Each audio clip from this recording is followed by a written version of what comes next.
டாஸ்மாக் தலைமை அலுவலகத்தில் அமலாக்கத்துறை நடத்திய சோதனையை எதிர்த்து உச்சநீதிமன்றத்தில் ஒரு மனு தாக்கல் செஞ்சுருந்தாங்க. இந்த வழக்கை உடனடியாக நீங்கள் இடியை கண்டிக்கணும் அப்படிங்கிறது. இந்த வழக்கு விசாரணையின் போது நீதிபதிகள் என்ன சொல்கிறாங்கன்னா, கொஞ்சமாவது நேர்மையாக இருங்க, அப்போ எங்களை டைம் வேஸ்ட் பண்ணுறீங்களா அப்படிங்கிறதுலாம் கண்டனம் தெரிவிச்சிருக்காங்க. நம்ம சென்னை உயர்நீதிமன்றத்தில் ஒரு 3-4 லட்சம் வழக்குகள் தேங்கி கிடக்குன்னா அதில் 60% வழக்குகளில் வாதியாவோ பிரதிவாதியாகவோ தமிழக அரசு தான் இருக்குது. அப்போ ஒரு மாநில உயர்நீதிமன்றத்தின் மீதே உங்களுக்கு நம்பிக்கை இல்லைன்னா கம்ப்ளீட்டாக வேறு ஹைகோர்ட்டுக்கு மாற்ற சொல்லிக்கலாம். முதல்ல வேறு ஹைகோர்ட்டுக்கு மாற்ற சொல்லி தான் இவங்க கோரிக்கை வச்சாங்க. அதன் பிறகு நேற்று என்ன பல்ட்டி அடிச்சிட்டாங்கன்னா, வேறு ஹைகோர்ட்டு கேட்கல, சுப்ரீம் கோர்ட் இந்த வழக்கை தன் விசாரணைக்கு எடுத்துக்கொள்ளணுன்றாங்க. அது எப்படி எடுத்துக்கணும்? ஏன் இந்த தடுமாற்றம் தமிழ்நாடு அரசுக்கு? எதற்காக இந்த தடுமாற்றம் தமிழ்நாடு அரசுக்கு? யாரை காப்பாற்ற இந்த தடுமாற்றம் தமிழ்நாடு அரசுக்கு?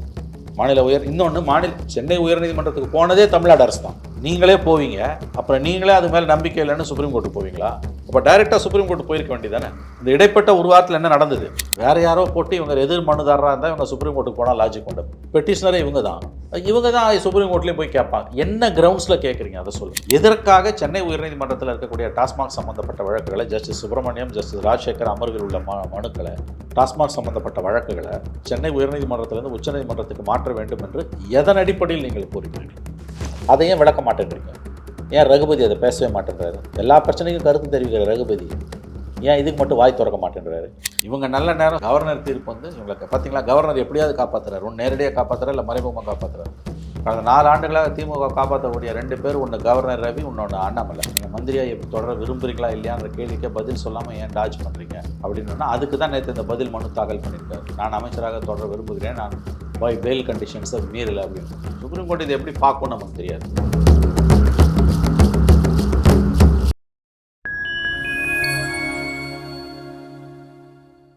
ஃபைன் டைம் மீடியா நேயர்களுக்கு வணக்கம். நான் உங்கள் சங்கீத் குஹன். நம்ம சிறப்பு நிகழ்ச்சியில் நம்மோடு இணைந்திருக்கிறார் மதிப்பிற்குரிய மூத்த பத்திரிகையாளர் திரு மணி அவர்கள். வணக்கம் சார். டாஸ்மாக் தலைமை அலுவலகத்தில் அமலாக்கத்துறை நடத்திய சோதனையை எதிர்த்து உச்சநீதிமன்றத்தில் ஒரு மனு தாக்கல் செஞ்சுருந்தாங்க. இந்த வழக்கை உடனடியாக நீங்கள் இடியை கண்டிக்கணும் அப்படிங்கிறது. அது ஏற்கனவே ஹைகோர்ட்டில் நடந்து வரக்கூடிய ஒரு வழக்காக இருக்குது. நேற்று 2 இடத்திலுமே இந்த வழக்கு விசாரணை போயிருக்கு. சுப்ரீம் கோர்ட்டில் மேல் அப்பீலுக்கு மனு தாக்கல் போயிருக்காங்க. இங்கே கீழமை நீதிமன்றமான ஹைகோர்ட்லேயும் இந்த வழக்கு விசாரணையின் போது நீதிபதிகள் என்ன சொல்கிறாங்கன்னா, கொஞ்சமாவது நேர்மையாக இருங்க, அப்போ எங்களை டைம் வேஸ்ட் பண்ணுறீங்களா அப்படிங்கிறதுலாம் கண்டனம் தெரிவிச்சிருக்காங்க. ஏன் தமிழ்நாடு அரசு ஒரு இரட்டை நிலைப்பாட்டை எடுக்குது? யாரையோ காப்பாற்ற துடிக்கிறார்கள் என்பது நன்றாக தெரிகிறது. அதனால்தான் உச்சநீதிமன்றத்துக்கு ஓடி இருக்கிறார்கள். அது நம்முடைய உயர்நீதிமன்றம் கூட நேற்று கேட்டிருக்கிறது. யாரை காப்பாற்ற, டாஸ்மாக் கூட எந்த அதிகாரியை காப்பாற்ற நீங்கள் உச்சநீதிமன்றத்துக்கு ஓடினீர்கள்னு கேட்டிருக்கு. வழக்கு நீங்கள் மாற்றுறதுன்னு கேட்கறதுக்கு உரிமை இருக்குது, ஆனால் அதை இங்கே இன்ஃபார்ம் பண்ணணும். கடந்த முறை நீங்கள் விசாரணை வரும்போதும் அதை சொல்லலை. நீங்கள் அப்போ யாரை காப்பாற்ற நீங்கள் உச்சநீதிமன்றத்துக்கு ஓடுகிறீர்கள்னு கேட்டது. ஆனால் இந்த கவர்மெண்ட்டுக்கு அதை பற்றி கவலையே இல்லை. டாஸ்மாக் விவகாரத்தில் இந்த தமிழக அரசு யாரையோ காப்பாற்ற துடிக்கிறது என்பது வெள்ளிடை மலை கிளியராக தெரியுது. அது பார்லிமெண்ட் எனக்கு தெரிஞ்ச ஒரு மாநில அரசு ஒரு மாநில உயர்நீதிமன்றத்தின் மீது மொத்தமாக நம்பிக்கை இல்லைன்னு சொன்னதே கிடையாது. இப்போ டாஸ்மாக் கேஸில் நம்பிக்கை இல்லைன்னு சொல்கிறீங்க இல்லையா? அப்போ மற்ற கேஸில் மட்டும் உங்களுக்கு சென்னை உயர்நீதிமன்றத்து மேலே நம்பிக்கை இருக்குதா? ஏன்னா சென்னை உயர்நீதிமன்றத்தில் ஒரு 3-4 லட்சம் வழக்குகள் தேங்கி கிடக்குன்னா அதில் 60% வழக்குகளில் வாதியாவோ பிரதிவாதியாகவோ தமிழக அரசு தான் இருக்குது. அப்போ ஒரு மாநில உயர்நீதிமன்றத்தின் மீதே உங்களுக்கு நம்பிக்கை இல்லைன்னா கம்ப்ளீட்டாக வேறு ஹைகோர்ட்டுக்கு மாற்ற சொல்கிறீங்களா? முதல்ல வேறு ஹைகோர்ட்டுக்கு மாற்ற சொல்லி தான் இவங்க கோரிக்கை வச்சாங்க. அதன் பிறகு நேற்று என்ன பல்ட்டி அடிச்சிட்டாங்கன்னா, வேறு ஹைகோர்ட்டு கேட்கல, சுப்ரீம் கோர்ட் இந்த வழக்கை தன் விசாரணைக்கு எடுத்துக்கொள்ளணுன்றாங்க. அது எப்படி எடுத்துக்கும்? ஹைகோர்ட்டில் முடிஞ்சு ஆப்ஷனுக்கு அதுக்கப்புறம் தான் அப்பீலுக்கு தான் நீ போக முடியும். ஹைகோர்ட் லேயரே தூக்கி போட்டு எப்படி போக முடியும்? ஏன் இந்த தடுமாற்றம் தமிழ்நாடு அரசுக்கு? எதற்காக இந்த தடுமாற்றம் தமிழ்நாடு அரசுக்கு? யாரை காப்பாற்ற இந்த தடுமாற்றம் தமிழ்நாடு அரசுக்கு? சென்னை உயர்நீதிமன்றத்துக்கு போனதே தமிழ்நாடு அரசு தான். நீங்களே போவீங்க, அப்புறம் நீங்களே அது மேலே நம்பிக்கை இல்லைன்னு சுப்ரீம் கோர்ட்டு போவீங்களா? அப்போ டைரெக்டாக சுப்ரீம் கோர்ட்டு போயிருக்க வேண்டியதானே. இந்த இடைப்பட்ட ஒரு வாரத்தில் என்ன நடந்தது? முதல்ல ஒரு 2 நீதிபதிகள் முன்னால் வருது. அவங்க 5 நாள் எந்த மேல் நடவடிக்கையும் கூடாதுன்னு ஸ்டே கொடுக்குறாங்க. 5 நாள் பொறுத்து வரும்போது 2 நீதிபதிகளும் அதுலேருந்து விலகிக்கிறாங்க. ஒரு நீதிபதி விலகிறாரு, இன்னொரு நீதிபதி அதனால் வேறு பெஞ்சுக்கு மாற்றுங்கன்னு சொல்லிடுறாரு. அதில் ஒரு நீதிபதியோட அம்மா திமுக எம்எல்ஏவாக இருந்தாங்க 2006 அந்த காலகட்டத்தில். காரணத்தை சொல்லி அவர் விலகிறாரு. இது முதல்ல விசாரணை வரும்போது ஏன் அந்த நீதிபதிக்கு தெரியவில்லை என்பது அந்த ஆண்டவனுக்கே வெளிச்சம். சரி, வேறு நீதிபதிகள் அமர்வுக்கு போகுது. அந்த நீதிபதிகள் அமர்வுக்கு போகும்போது அவங்க 1ஆம் தேதி வருது, 8ஆம் தேதிக்கு ஒத்தி வைக்கிறாங்க வழக்கை. இந்த ஒரு வார காலத்தில் உச்சநீதிமன்றத்துக்கு தமிழக அரசு போகுது. நீங்கள் தானே ஹைகோர்ட்டுக்கு போனீங்க. நம்பிக்கை இல்லைன்னா சென்னை உயர்நீதிமன்றத்துக்கு எதுக்கு போனீங்க? மெட்ராஸ் ஹைகோர்ட்டுக்கு எதுக்கு போனீங்க? இப்போ அமலாக்கத்துறை எதிர்த்து ஃபர்ஸ்ட் போனதே தமிழ்நாடு அரசு. நீங்கள் தானே ஹைகோர்ட்ல போனீங்க, நீங்கள் தானே அப்ளிகண்ட். அமலாக்கத்துறை எதிர் மனுதாரர் தானே, நீங்கள் தானே ஹைகோர்ட்டுக்கு போனீங்க. அப்புறம் நீங்களே ஹைகோர்ட் மேலே நம்பிக்கை இல்லைன்னு சுப்ரீம் கோர்ட்டு போகிறீங்க. இது எந்த விதத்தில் நியாயம்? இது தமிழ்நாட்டில் கேட்கறதுக்கு நாதி இல்லை. எல்லாரும் அமைதியாக இருக்காங்க, மீடியா அமைதியாக இருக்குது. உச்சநீதிமன்றம் குட்டு வைத்தது, இதெல்லாம் கிடையாது, டிஸ்மிஸ் பண்ண போகிறோன்னா நாங்களே வாபஸ் வாங்கிக்கிறோன்ட்டாங்க. ஹைகோர்ட்டில் கேட்டிருக்காரு ஜட்ஜி சுப்பிரமணியம், சுப்பிரமணியம் கேட்டிருக்காரு, எங்களை இழிவுபடுத்தி விட்டீர்கள், உங்களுக்கு நம்பிக்கை இல்லைன்னா எங்ககிட்டே வந்து சொல்லியிருக்கணும். அதை 1ஆம் தேதி வழக்கு விசாரணைக்கு ஏன் வந்தீங்க? அப்போ நியாயமான கேள்வி தானே. இவங்க தாங்க போகிறாங்க, வேறு யாரோ போட்டு இவங்க எதிர் மனுதாரராக இருந்தால் இவங்க சுப்ரீம் கோர்ட்டுக்கு போனால் லாஜிக் கொண்டு. பெட்டிஷனரே இவங்க தான் சுப்ரீம் கோர்ட்லேயும் போய் கேட்பாங்க. என்ன கிரவுண்ட்ஸில் கேட்குறீங்க அதை சொல்லுங்கள். எந்த அடிப்படையில் மெட்ராஸ் ஹைகோர்ட் விசாரிக்கக்கூடாதுன்னு சொல்கிறீங்க? சொல்லுங்கள். எந்த அடிப்படை? ஒரு காரணம் இருக்குல்ல.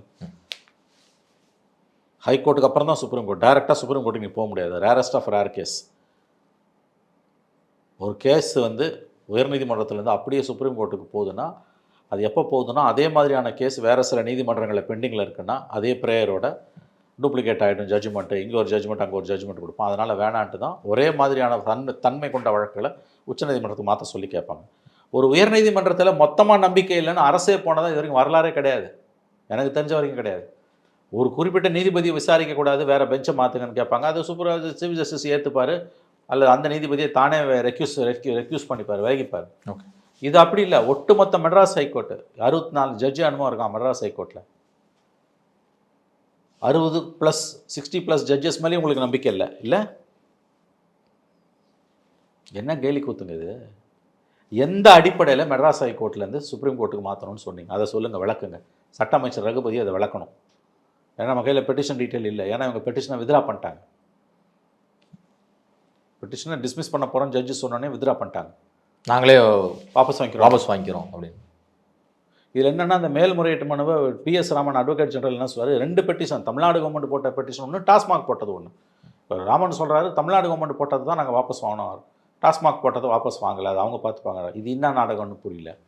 முதல்ல டாஸ்மாக் சார்பாக கவர்மெண்ட் எதுக்கு பெட்டிஷனை போட்டுது? சரி, இங்கே போட்டிக்கு இங்கே கேஸ் நடந்துகிட்டு இருக்குது, அது முடிவு வர வரைக்கும் வெயிட் பண்ண வேண்டியதானே. அது நிலுவையில் இருக்கும்போது உச்சநீதிமன்றத்துக்கு அவசரமாக போக வேண்டிய அவசியம் என்ன வருது? யாரை காப்பாற்றுறதுக்கு நீங்கள் இவ்வளோ துடிக்கிறீங்க? டாஸ்மாக் விவகாரத்தில் யாரை காப்பாற்றுவதற்கு தமிழக அரசு இவ்வளவு தூரம் துடிக்கிறது?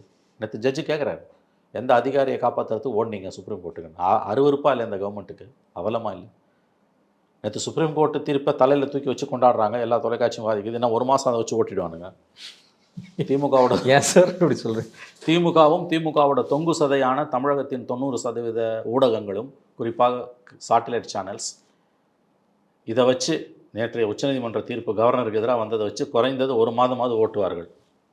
இதில் செந்தில் பாலாஜி விஷயம், டாஸ்மாக் ஊழல், இதெல்லாம் அதுக்கு கீழே புதையுண்டு போகுமாறு பார்த்து கொள்வார்கள். ஏன் நீ சுப்ரீம் கோர்ட்டு போன, யாரை காப்பாற்ற போனோன்னு நேற்று ஹைகோர்ட்டு கேட்டிருக்கல, அதையும் தானே நேற்று விவாதிச்சிருக்கணும். அதை மட்டும் விவாதிக்கிறேன். இது 1 மாதம் ஓட்டுவானுங்க, எழுதி வச்சுக்கோங்க. மினிமம் 1 மாதம் ஓட்டுவாங்க. ஸ்டாலினுக்கு பாராட்டு விழா, உதயநிதிக்கு பாராட்டு விழா, திமுகவுக்கு பாராட்டு விழா. இந்த வீரமணி போய் ஆரம்பிச்சிட்டாரு. வார்த்தைகளை ஆளுநருக்கு சம்மட்டி அடி, முதலமைச்சரை பாராட்ட வார்த்தைகளே இல்லைன்னு. இந்த வாய் தான் சமூக நீதி காத்த வீராங்கன்னு ஜெயலலிதாவுக்கு பட்டம் கொடுத்தது. அடுத்த பாராட்டு விழா காலகட்டம் ஆரம்பமாகும்,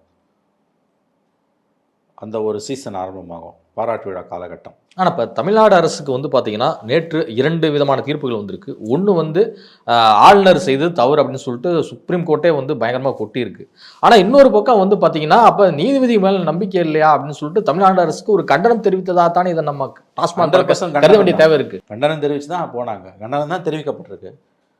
எங்களை இழிவுபடுத்திட்டீங்கன்னு ஜட்ஜி சொல்கிறாருங்க. கவலையே இல்லாமல் இருக்காங்க. ஸ்டேட் கவர்மெண்ட்டு கவலையே இல்லை. இது பூம் ஆகணும்னு இது டவுன் ஆகும், அவ்வளோதான். நேற்று சுப்ரீம் கோர்ட் வந்தோன்னே கீழே எல்லாத்தையும் அமுக்கிட்டானுங்க போட்டு. அந்த செய்தியாக கூட எவனும் எந்த தொலைக்காட்சியும் போடக்கூட இல்லை.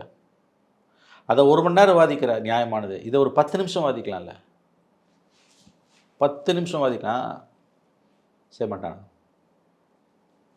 இதுதான் தமிழகத்தின் சபக்கேடு. ஆனால் மாநில அரசின் சார்பில் கோர்ட்டில் என்ன சொல்கிறாங்க அப்படின்னா, தமிழ்நாடு அரசினுடைய அனுமதியின்றி இந்த சோதனை நடத்தப்பட்டிருக்கு. அங்கே இருக்கக்கூடிய டாஸ்மாக் ஊழியர்கள் எல்லாருமே பார்த்தீங்கன்னா, நிர்வாகிகள் எல்லாருமே கடுமையான துன்புறுத்தலுக்கு உள்ளாக்கப்பட்டிருக்காங்க அப்படிங்கிற ரீதியில் தானே தெளிவான பதில் மனுவை ED போட்டிருக்குது. டாஸ்மாக் ஊழியர்கள் துன்புறுத்தப்பட்டாங்க, அந்த பாயிண்ட் எடுத்துப்போம். டாஸ்மாக் ஊழியர்கள் துன்புறுத்தப்பட்டாங்கன்னு தமிழ்நாடு அரசும் டாஸ்மாக் நிர்வாகமும் மனு போட்டிருக்கு. ஊழியர்கள் ஒருத்தம் கூட போடல.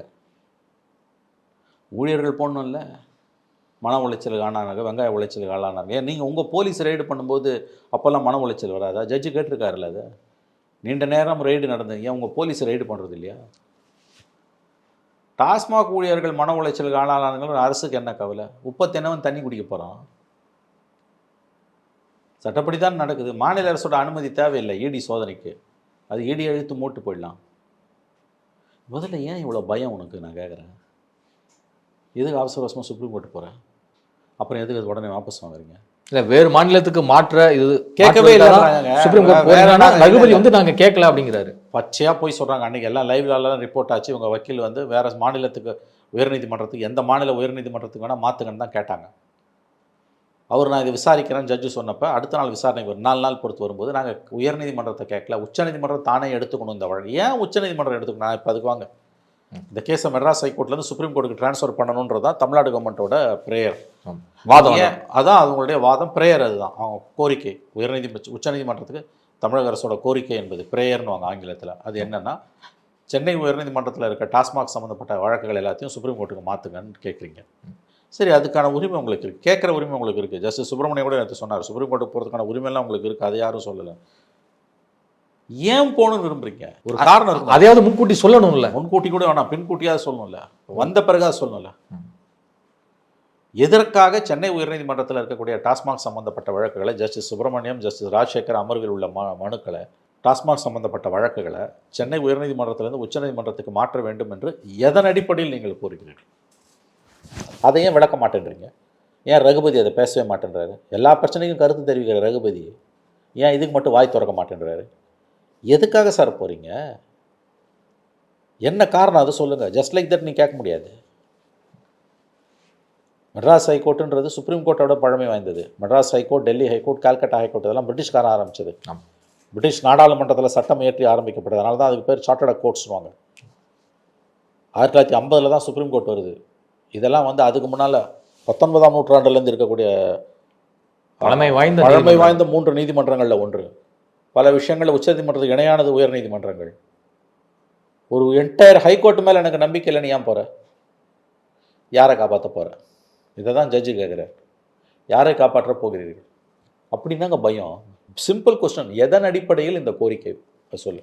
இந்த குறிப்பிட்ட நீதிபதி வேணான்னு சொன்னால் அது ஓகே, என்டையர் ஹைகோர்ட்டே வேணாம் நீ எப்படி சொல்லு? பராசக்தி படத்தில் கலைஞர் வசனம் வரும்ல, எத்தனையோ வினோதமான வழக்குகளை இந்த நீதிமன்றம் சந்தித்திருக்கு. அந்த மாதிரி வினோதமான வழக்கு தான் ஹைகோர்ட்டு. டாஸ்மாக் கேஸில் தமிழக அரசு அடிக்கூடிய பல்ட்டி மேலே பல்ட்டி. இப்போ கடைசியில் அட்வொகேட் ஜெனரல் பிஎஸ் ராமன் என்ன சொல்கிறாரு? தமிழக அரசு போட்ட மனுவை வாபஸ் வாங்கிட்டோம், ஆனால் டாஸ்மாக் போட்ட மனு சுப்ரீம் கோர்ட்டில் அப்படியே தான் இருக்குன்றார். என்ன கேலி கூத்துது? ஏதோ குழப்பறாங்க. டாஸ்மாக் கவர்மெண்ட்டுக்கு சொந்தமானது தானே?